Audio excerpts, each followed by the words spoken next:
What's up, you guys? We're back with Week 12 college football picks here on Beat the Odds College Football Edition for Odds Checker. Before we get started, as always, let's hit on last week. Guys, how are we? How'd we do? Rough one for me. Yeah, I actually finally had a good week. It had been a rough month after a great start to the year. I went 4-1 last week, 1 point in a weeknight Maction game from being 5-0 on a total. So up to 5-7 on my picks of the week, which is not very good, but 38-34 overall in these videos. We'll take it. We want to put some more distance between ourselves and the 500 line this week. Thanks to Matt Araiza, best player in college football. I am 7-5 on the picks of the week. I think we're pretty close to clinching at least 500 there, something like that. However many weeks there are. 40-32 overall. So everything is going decent. We'll take it. Katelyn, sorry about the Alabama Crimson Tide covering. You picked against your own alma mater to cover, which is tough.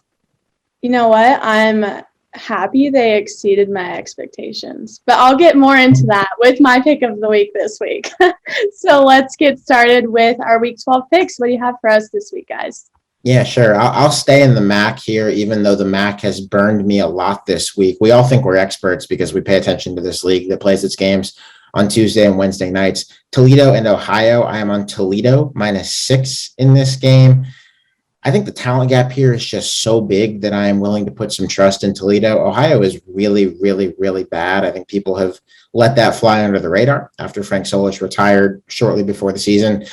Toledo has underachieved. They are 500. They should be much better than that, but I think the talent differential is so much that at something less than a touchdown, I feel okay about Toledo.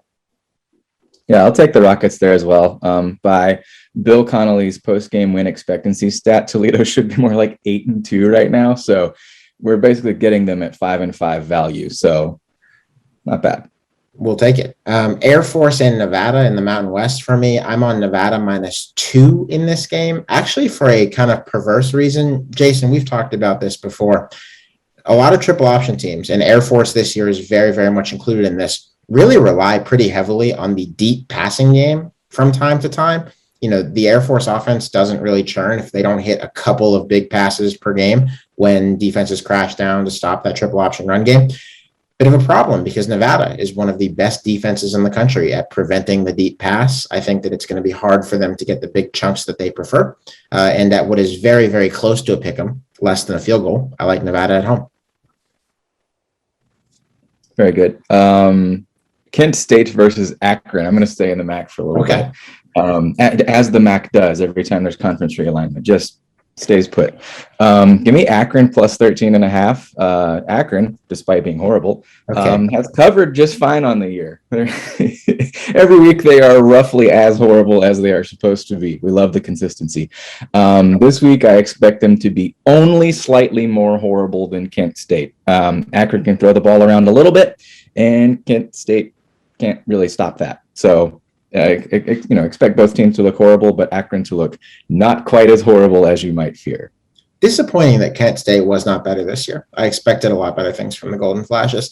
Elsewhere, Memphis and Houston, I'm going under 60.5 in this game.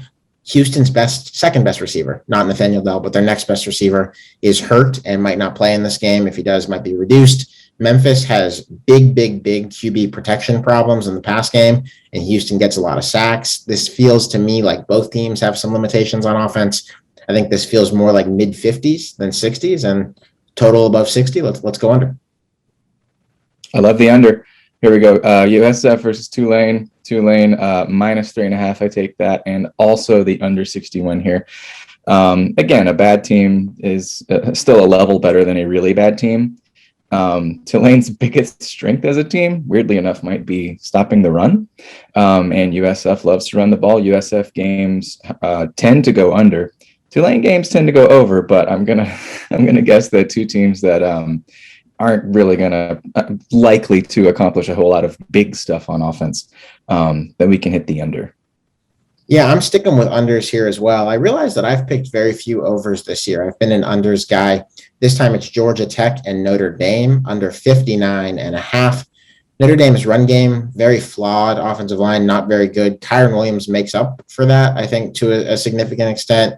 Georgia Tech's pretty good at making you go slow. They're not good, but they limit big runs, big explosive chunk plays on the ground. Big weaknesses that they can't stop anything through the air, and that's okay because Jack Cohn is not really a world beater throwing the football. Avery Davis, the number 2 receiver there at Notre Dame, is out for the year. I also don't see where Georgia Tech is finding offense in this game, even with Kyle Hamilton hurt. So let's go low, under 59.5. Let's keep the unders going. Yes. Give me East Carolina -3.5 against Navy and the under 46.5. ECU doesn't have many strengths, but Alex, you've talked about how they're not that horrible. No. And they don't give up a high amount of short, steady gains on the ground. Navy, that's kind of all they hope for, even though they haven't had very many of them this year, relatively. Underwise, both offenses go slow. Navy might not pass. ECU doesn't chuck it around a ton.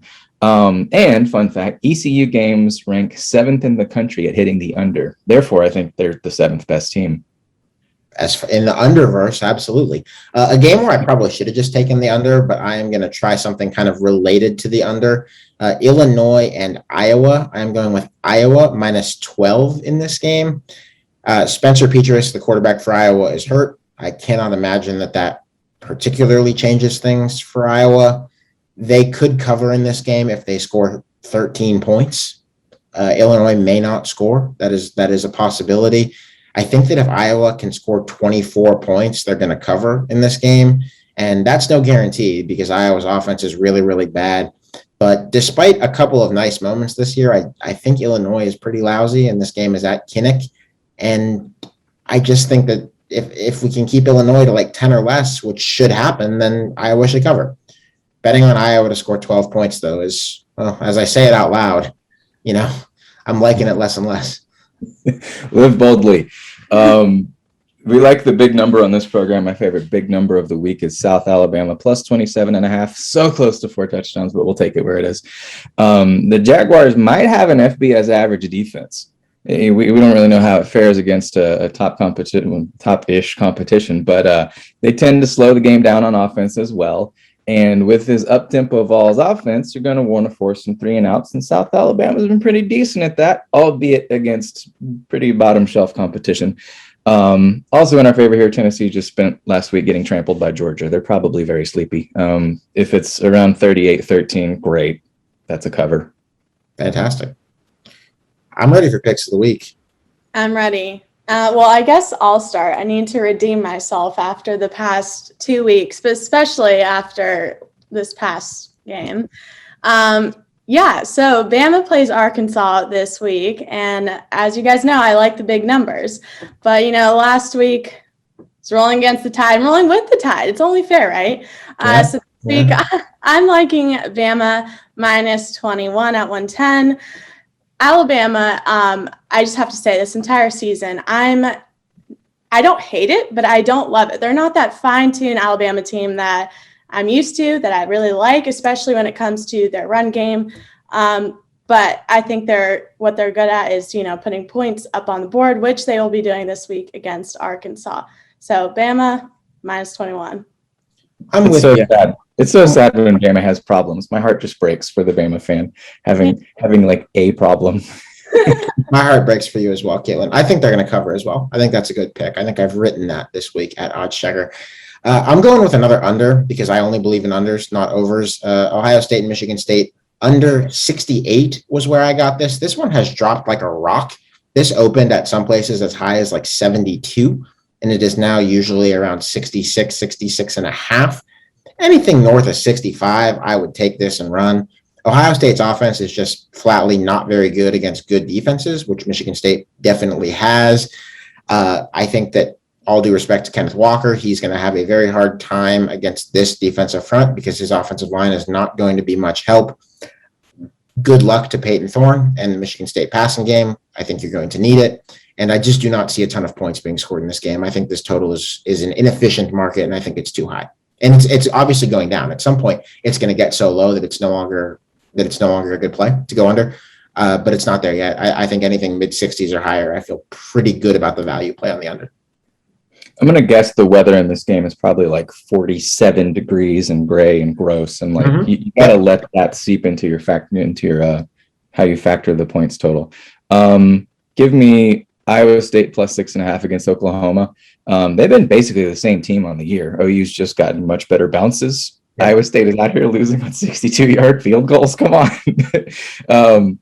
OU's offense is still good. It just like hard glitches at lots of weird moments, and like and if we have like the usual weekly like 7 rounds of quarterback controversy during this game, I'm feeling really good about the plus 6.5. Meanwhile, on the other side of the ball, Brock Purdy just should have a lot of fun throwing against the Sooner defense. Just, that team's been through a lot of weird things this year. Just go out there and enjoy your 400 yards. Have fun, get exercise, fresh air. Work the arm out a little bit. All right. Well, that's all we have for this week for week 12 college football on Beat the Odds, college football edition on Odds Checker. We'll catch you guys next week.